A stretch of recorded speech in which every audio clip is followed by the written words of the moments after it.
Assalamualaikum warahmatullahi wabarakatuh. Alhamdulillah wa syukurillah wa ni'matillah. La hawla wa la quwata illa billahil aliyil azim. Amma ba'd. Qala Allah ta'ala fil Qur'anil Karim. Bismillahirrahmanirrahim.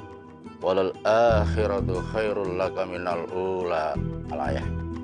Yang kami hormati Bapak Nur Fahmi selaku Kepala Sekolah, yang kami hormati Bapak Ibu Waka, baik itu Waka Kurikulum, Kesiswaan, Sarpra, yang satu belum datang yaitu Waka Humas.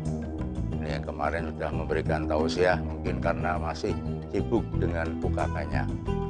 Serta tak lupa Bapak Ibu Guru serta staf. Puji dan syukur kita berikan kepada Allah Subhanahu wa Ta'ala atas limpahan nikmat iman, Islam, ihsan, kesehatan, kesempatan, kekuatan, usia panjang, sehingga kita masih dipertemukan di bulan yang mulia ini, bulan Ramadan, biqaulina alhamdulillahirabbil alamin. Sanjungan sholawat dan salam yang seindah-indahnya, setepat-tepatnya, semoga terlimpah ruah kepada junjungan kita Nabi Agung Muhammad Sallallahu Alaihi Wasallam, yang kita nantikan syafaatnya, pertolongannya besok di yaumil qiyamah. Amin Allahumma amin. Bapak Ibu yang kami hormati, saya cuma bercerita saja. Kemarin sudah banyak yang memberi tausiah. Ini cuma cerita antara Imam Ghazali dengan adiknya yang bernama Ahmad, sehingga Imam Ghazali ini bisa mencapai derajat wali kutub atau rajanya wali. Imam Ghazali ini seorang yang sangat cerdas, ya, ditinggal mati oleh bapaknya sehingga dia yatim. Usahanya bapaknya itu adalah menenun wol, ya. Orang kecerdasan, belajar ilmu agama, bahkan sampai dia itu menduduki rektor, ya. Perdana Menteri dan menterinya itu biasanya itu ikut di belakangnya Imam Ghazali sebagai makmum, ya. Tapi suatu ketika adiknya yang bernama Ahmad ini, dia ikut berjamaah, kemudian keluar dari jamaah, mufaraqah, dia sholat sendiri, munfarid. Setelah tahu Imam Ghazali, kemudian Imam Ghazali ini menanyakan kepada adiknya, "Adik, kamu itu ibaratnya itu ngisin-ngisini aku. Perdana Menteri, ada pejabat saja, imam di belakang saya kok. Ono malah keluar dari barisan atau sop saya." Kemudian adiknya bercerita bahwasanya, "Saya melihat jenengan Mas Imam Ghazali, yang saya lihat itu pakaianmu itu berdarah semua. Terus kan saya masih utuh kok, jubah kebesaran saya itu masih utuh kok kamu katakan berdarah?" Akhirnya dia merenung, melihat bahwasanya saat sholat itu, nah ini kiasan, saat sholat itu dia itu mengarang kitab yang berkaitan dengan kitab fikih yang berkaitan dengan haid, yaitu kelingan, ingat.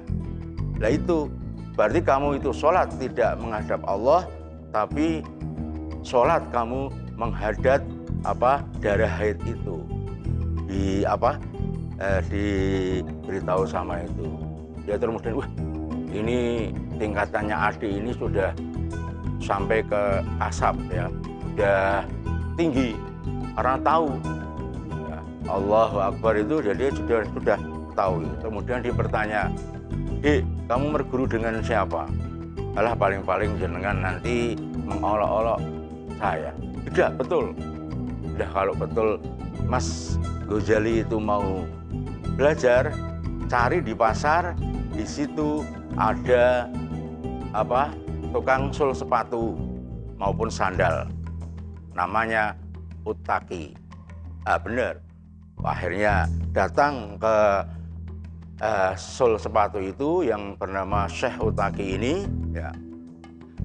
Pertama kali ditertawakan, seorang Syekh imam besar ya, rektor kok mau belajar sol sepatu, apakah tidak mengurangi derajat jenengan? Enggak, saya tidak belajar masalah sol sepatu ini, saya belajar tasawuf bisa seperti adik saya. Betul? Ya, disuruh ke rumahnya. Akhirnya dengan datang ke rumahnya Imam Ghazali ini, udah lepas baju kebesaranmu sebagai rektor dan yang lainnya. Ya, lepas kebesaranmu.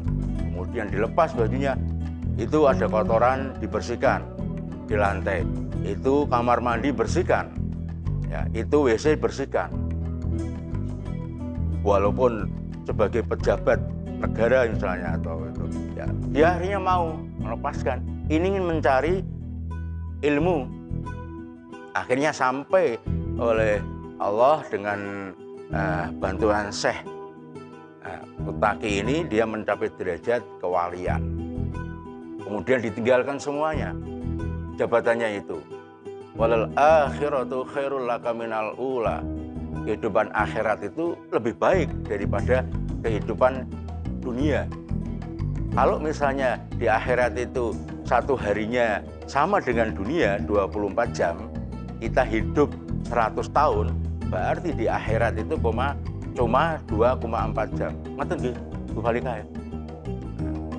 Jadi kalau kita hidup ya, di dunia ini 100 tahun, kalau di akhirat itu sama jamnya itu 24 jam, berarti kita itu cuma hidup di akhirat 2,4 jam. Bapak Ibu yang kami hormati, memang tingkatan di dalam Islam itu ada 4. Yang pertama adalah fikih, syariat. Yang kedua adalah thariqah. Yang ketiga adalah hakikat. Yang keempat adalah ma'rifat. Seperti pohon. Pohon itu pertama kali ada yang kita lihat kulitnya. Setelah dikelupas, ya, ada yang seperti kulit tipis tapi keluar airnya, baru batangnya. Yang terakhir adalah galih.